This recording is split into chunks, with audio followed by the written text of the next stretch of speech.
பாரத தேசத்துடைய விடுதலை போராட்ட காலத்திலே சுதந்திர போராட்ட வீரர்களுக்கு அடைக்கலமும் ஆதரவும் கொடுத்த இந்த புதுச்சேரி மண்ணில் என்று பேசுவதற்காக நான் பெருமைப்படுகிறேன். கோசலையதை கருப்பையின் அகத்திருந்து ஸ்ரீராமன் ஜெகத்திற்கு வந்த ஜென்மஸ்தானத்திலே ஆலய திருப்பணிக்காக சென்று இன்னுயிர் நீத்த மாவீர தியாகிகளுக்கு முதலில் என்னுடைய வீர வணக்கங்களை காணிக்கையாக்குகிறேன். இந்து மதம் காக்க இன்னுயிர் நீத்த வீர தியாகிகளுக்கு என் வணக்கம். விரிசடை மாகாளி என பாரதி வியந்து பாடிய புனிதமான இந்த பாரத தாய்க்கு என் வணக்கம்.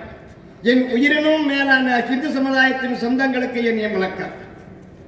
சபை மரபு பொது சபையிலே யாரையும் விட்டுவிடக்கூடாது, தொட்டுவிட்டு செல்கின்றங்க ஆண்டோர் வாக்கு கிணங்க.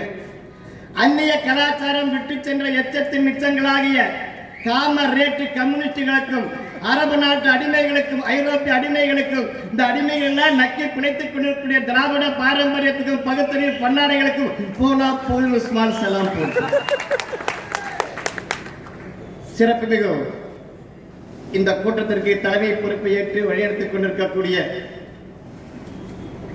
இந்துக்களின் எழுச்சிமிகு நாயகன், கருப்பை காலியாக்கி சிவப்பை சிதறடித்து பகுத்தறிவை பல்லிணைக்க செய்து கால் பதித்த இடத்திலெல்லாம் காவி பதாகையை பறக்கவிட்ட தமிழக இந்து முன்னணிய காவிப்படை தளபதி மாநிலத்தில் காடேஸ்வரா சுப்பிரமணியன் அவர்களுக்கும் மாநில மாவட்ட நகர ஒன்றிய கிளை நிர்வாகிகளுக்கும் இந்து சமுதாயத்துடைய இதயத்துடிப்பாக விளங்கக்கூடிய காவிப்படை மரபர்களுக்கு அங்கு வந்த வணக்கத்தினை காணிக்கையாக்கி மதம் மாற்றம்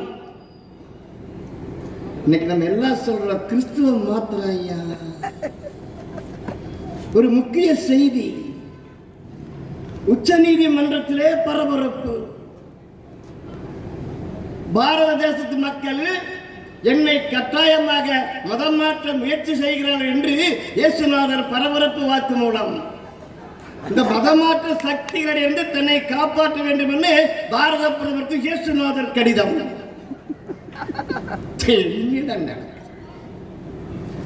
ஆனா மதமாற்றம் எப்ப ஆரம்பிச்சது?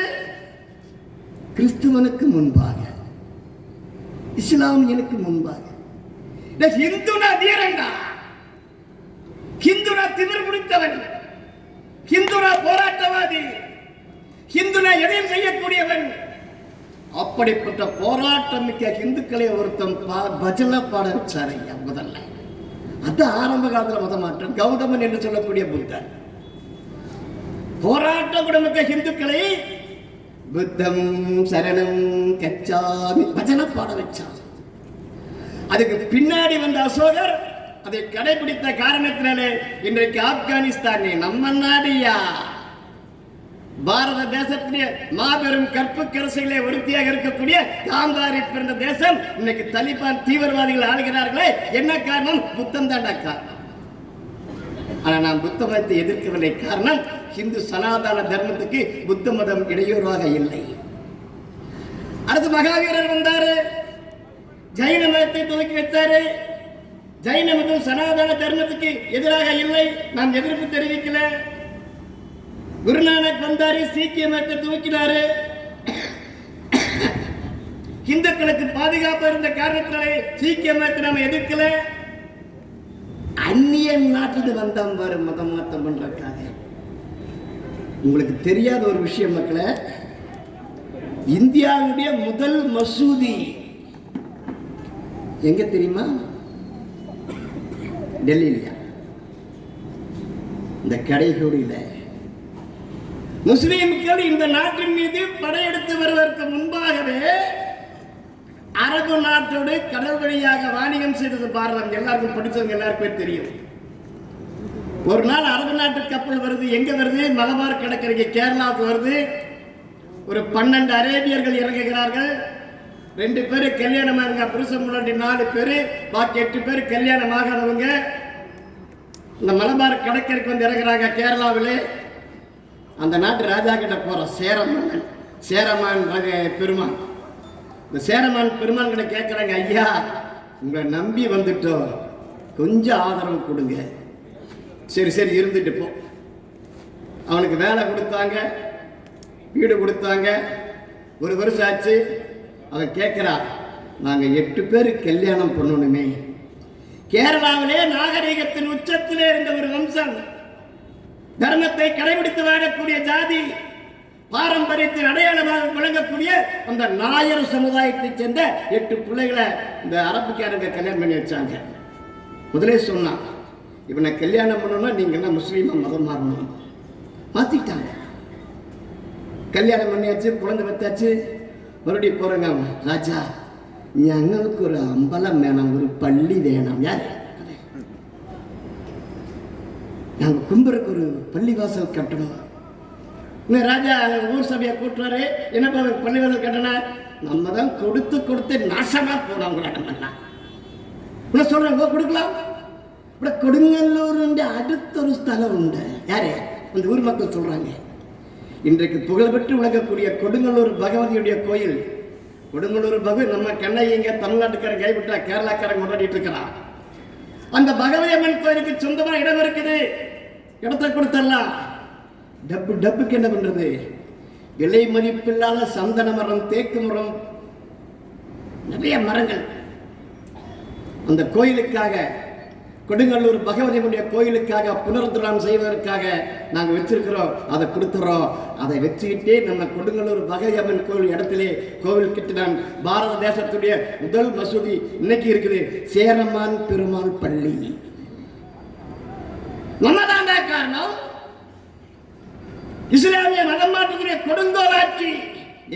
நம்மள சண்டை போட்ட சங்குன சண்டையை நிறுத்திடுவோம். சங்குன சண்டையா ஆரம்பிப்போம். நம்மள விதவிதமா கிராப் வெட்டுறோம்ல, அப்பெல்லாம் கிராப்ல எல்லாம் குடுமியில வச்சிருப்பாங்க. குடுமியா வந்து அவங்க சண்டை போட மாட்டான். ஏன்? அந்த முடி பறந்து கண்ணை மறைத்த அவன் தோல்வி அடைந்து விடுவான். சண்டை போட மாட்டான். ஆயுதம் இல்லாதவங்க சண்டை போட மாட்டான். ஆனா வந்தான் பாரு காட்டுமிராண்டி மிலேச்ச கூட்டம், அரபிகள், முகலாயர்கள், காட்டுமிராண்டித்தனமான போர் இந்த தேசம் கைப்பற்றப்பட்டது. அடிமையாக இருந்தோம், சிறுப்பால் அடிப்பண்டான். எவன்டா அடிமையா இருந்தோம்? 1000 ஆண்டு காலம் போராடி கொண்டிருந்த உலகத்திலேயே அதிக வருடம் போராடிய ஒரு இனம் நம்ம ஹிந்து மக்கள் தான். வேற அவனும் கிடையாது உலகத்தில். நம்ம தான் 1000 வருஷம் அடிமைப்பட்டு கிடந்த ஒரு அடிமையும் கிடையாது. அந்த இஸ்லாமியர்கள் சொல்லணும் கொடுமை. இஸ்லாமியனுக்கு பயந்து சித்தூர் ராணி பக்ரி செய்த தியாகத்தை சொல்றதுக்கு இந்த மேடையில் நேரம் பார்த்தாரு. ஆயிரக்கணக்கான தாய்மார்கள் தீக்குளித்தார்கள். லட்சக்கணக்கான இந்து ஆலயங்கள் இடித்து தரைமட்டமாக்கப்பட்டது. ஜிசியா வரி விதிச்சாங்க நம்ம மேல. நம்ம கோயிலுக்கு போய் சாமி கும்பிடணும்னா ஜிசியா வரி கட்டதான் முடியும். அவனுடைய குற்றத்தை அடக்குவதற்காகத்தான் இன்னொருத்த வந்தான். சோப்பு சீப்பு விற்க வந்தவன் பிரிட்டிஷ்காரன். அவன் பாவாடை பாதிரி கும்பல் என்னென்ன சொல்லி மதம் மாட்டினான். Jesus is true God. இப்ப முருகன் என்ன பிராடு காடா? வருகிறார் வருகிறார் வருகிறார். எங்கடா வர்றாரு? 2024 வருஷம் ஆச்சுங்க. இந்த உலகத்திலே சொல்லக்கூடிய மிகப்பெரிய பொய், ஜீசஸ் இஸ் கம்மிங் சூன். எங்க வர்றாருன்னு தெரியல. நம்மை பற்றி கேட்கிறான். பைபிள் விஞ்ஞானத்துக்கு எதிரானது. பைபிள் படிச்சிருக்கீங்களா? நான் படிச்சிருக்கேன். பைபிள் ஆதியாகமம் முதலாம் உங்க பகுதியில் உள்ள இந்த பாதிரியாரு, இந்த கன்னியாஸ்திரிகள், கன்னியன்னா கேட்கக்கூடாது, இதெல்லாம் பெருங்கதை. அவங்கள வந்தா கேளுங்க. பைபிள் ஆதியாகமம் 1ஆம் அதிகாரத்திலே 1வது வசனம், பரிசுத்த ஆவியானவர் நீரை படைத்தார். டுமுக்குன்னு தண்ணி வந்துருச்சாமா, நீரை படைத்தார். 2வது நிலத்தை படைத்தார். நிலம் இல்லாம நீர் எங்கதான் நின்றுட்டு இருந்தது? வானத்தை படைத்தார், தைகுலத்தை படைத்தார், நட்சத்திரத்தை படைத்தார், சூரியனை படைத்தார். 7வது நாள் பரிசுத்தாவே டயர்ட் ஆயிட்டாரு. I can go to rest. இந்த உலகத்தில் வளங்களை எல்லாம் அனுபவிப்பதற்காக ஆதாம் என்று சொல்லக்கூடிய ஒரு ஆண்மகனை படைத்தார். நான் இல்ல, பரிசுத்த ஆவி. ஆதாமை படைத்தார். ஆதாமுடைய விழா எலும்பிலே இருந்து எக்ஸெட்ரா செட்டப்களை சேர்த்து ஏவாளை படைத்தார். ஆதாம் ஏவாளுக்கு மகளாக வேண்டும். அதுதான் நம்முடைய தர்மம் சொல்லுது. இருந்தாலும் பரவாயில்ல, 2 பேரும் அம்மனக்கட்டையோடு சுற்றிட்டு இருந்தாங்களாமா. இப்போ திடீர்னு பாம்பு வந்துதாம்மா. சாத்தான் அந்த பாம்பு.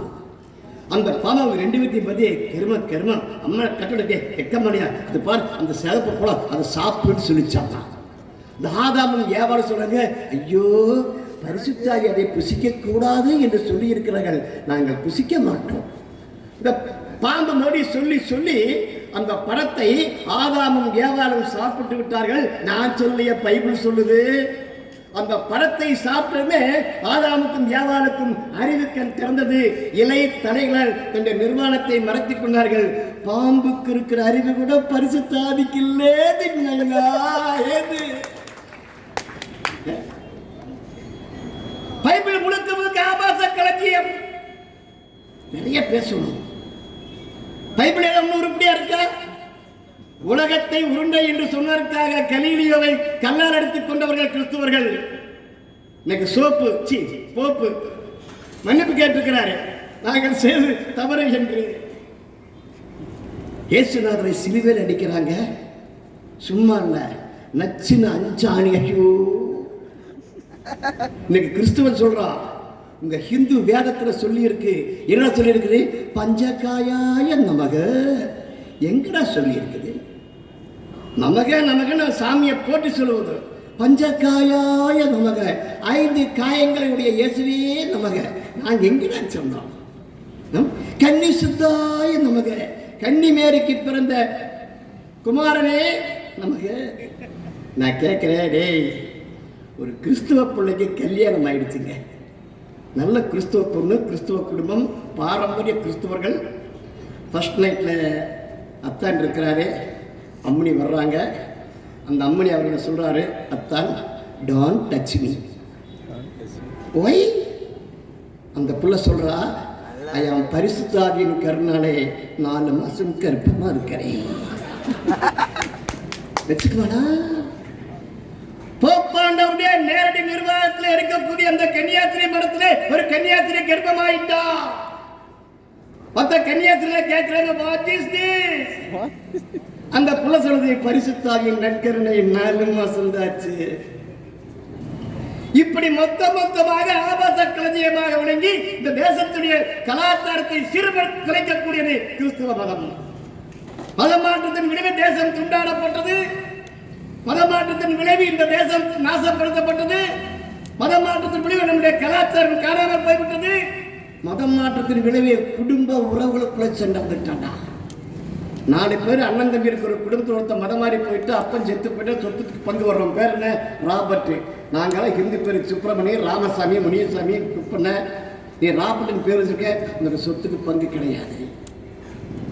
இன்னைக்கு கேவலம் இந்த சட்டசபை சபாநாயகர் இருக்காரு, அவர் சொல்றாரு, ஒரு கிறிஸ்துவ கோயில போய் நீங்க போட்ட பிச்சை சாயல் அவர்களே அப்படி பெரிய பிச்சைக்காரையா, கிறிஸ்துவோட பிச்சையில் ஒரு முதலமைச்சர் ஆயிட்டாராமா. விழித்துக் கொள்ள வேண்டும். ஆனா இன்னைக்கு உண்மையிலேயே இந்து முன்னணிக்காரர் இல்லாமையே பல்வேறு இடங்களிலே பொதுமக்கள் விழித்தெழுந்து மதம் மாற்ற வர்றவங்க சிறுபால் அடிச்சிட்டு இருக்காங்க.